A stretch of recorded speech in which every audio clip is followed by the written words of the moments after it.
Santa Monica, and it takes 2 hours to go 11.8 miles. But if you live here, you understand. I'll stand up so I can see you guys. So I really appreciate you guys coming back. I'll start by saying why I made this. My wife Sarah hassled me for 4 years. It's always a hassle when it's the person you love most and are closest to. And said, you really need to write a cookbook, you really need to write a cookbook. But like most guys do, and probably most girls too, the person who we're closest to gives us the best advice and we just categorically reject it. And it's not until someone else goes, hey, you should write a cookbook. And then you go, oh yeah, that's a great idea. And your wife goes, yeah, isn't it? It's great. But I didn't want to do something that just had recipes, because there's chefs out there with decades more experience than I have, and they have some amazing books that you should definitely check out. I wanted to make a book that was very accessible, very, very easy. Most of the recipes are 9 ingredients or less, and that includes salt and pepper, so it's really just 7.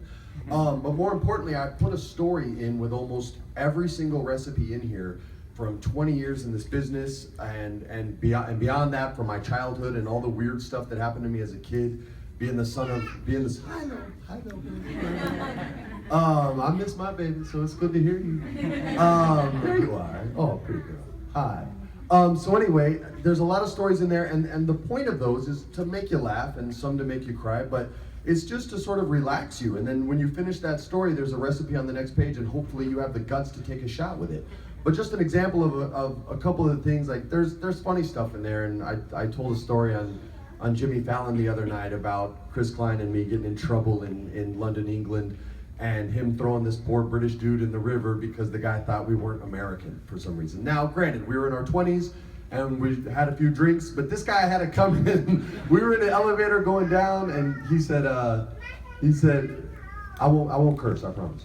He said, oh, are you American? You're American. And my good friend Chris, who I had to speak to after I did the show and let him know that I threw him under the bus, he said, USA all the way, man. And like I said, we were in our 20s. And the guy goes, oh, what phony American accents. And he walks off, and Chris is like, did you hear that? And I'm, yeah, what? And he goes, he thinks we're fake Americans. I'm like, so what? He's like, no, man, we gotta go let him know. I'm like, no, we don't have to do anything. Let's let him go. And so we went the other way, he went this way. But sure enough, we both ended up on the boardwalk, and Chris had sneakers on at our nice dinner, and I had on nice shoes, so he was faster than me this one time, and ran down, and by the time I caught up, he's shaking this poor guy and said, say I have a fake American accent now, go ahead, I dare you. And the guy didn't know what was going on, and his girl was screaming, and by the time I got there, finally Chris just said a word he shouldn't say, and threw my man in the river, and we're up high enough that you hear this poor guy scream, no! Splash! So I freak out. It's winter time, okay? It's February, and they're all talking about, oh, it hasn't snowed this early in years. Isn't it beautiful? I hate the snow, okay? I grew up in New Mexico at 8,000 feet. I've seen enough. I live in California for a reason. I live by the beach for a reason. I like sun. So I run down, I get wet, I pull this guy, now I'm mad at him. Like, you had to say we have fake accents, don't you? Now I'm the one shaking him. Chris is running up, and the girl runs up, and I let him go, and they run away, and Chris comes up and is like, yeah, we showed that guy, and I sort of shook my head and we walked home. So that story is in the book. I spared his name in the book, but since I spilled it on Jimmy, I'm spilling it now. And like the other side of the equation is, I talk about some serious stuff too, growing up as a kid without a father. Very, very important lesson that took me more than one time to learn was regret. There's a story in there about Robin Williams, who my wife was fortunate enough to do a show with, and he and I became close because he was an old school gamer. He literally named his daughter Zelda after The Legend of Zelda, which is awesome, and I don't have the guts to do that, although I named my son Rocky. So that lets you know what my favorite movies are. But anyway, we discussed video games a lot, and we liked a lot of the same ones, and I was trying to turn him on to new ones. And we kept talking about having this dinner, and I was going to make him this great dinner. And every week you find a reason to put it off. And everyone does that, you know. I don't want to be in traffic, man. We'll do it next week. We'll do it the week after. We'll do it the week after. You'd think that I would have learned my lesson with Paul Walker, because we both did jujitsu. He's even better than me, and I'm good. And we had very different philosophies and very different approaches to grappling with somebody. And we always talked about doing it, and then one day he's just gone. And I did not learn my lesson. And it took another tragic loss, because we think people will be there forever, and then one day they're just gone. And so when I started writing this book, that was something that was very, very important to me. I called my friend who I hadn't spoken to in years, Dule Hill, and said, man, come over, I'm cooking you jerk chicken, I gotta see you. And make sure, and now I continue that relationship today. But the hope for that is that you read that story and you go, oh my God, man, I got that buddy I haven't seen in 2 years.